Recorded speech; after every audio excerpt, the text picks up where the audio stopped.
আজকের অফিস টাইমের মধ্যেই ওই নারীকে মুক্তি দিতে হবে এবং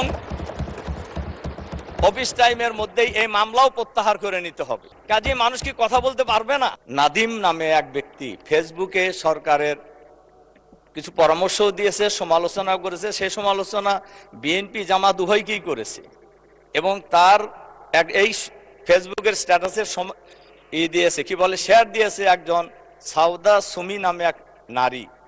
এরপরে পুলিশ তাকে গ্রেপ্তার করেছে এবং বলা হয়েছে উপরের নির্দেশে তাকে গ্রেপ্তার করা হলো এবং মামলাও দেওয়া হয়েছে এবং উপরের নির্দেশে মামলা দিয়ে গ্রেপ্তার করা হলো।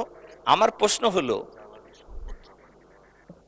এমনি সমালোচনার মধ্যে ছিল তেলটাকে সে বেশি গুরুত্ব দিয়েছে। তো আমার প্রশ্ন হলো, উপরের নির্দেশ বলতে কাকে ওনারা বুঝিয়েছেন এটা আমি জানতে চাই।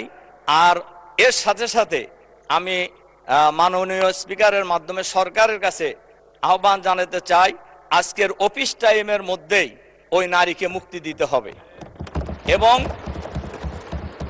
অফিস টাইমের মধ্যেই এই মামলাও প্রত্যাহার করে নিতে হবে।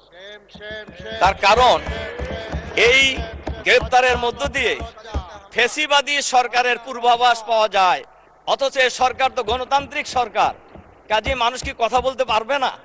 এজন্য আমি মাননীয় স্পিকারের মাধ্যমে এই বিষয়ে আমি সবার কাছে দৃষ্টি আকর্ষণ করছি।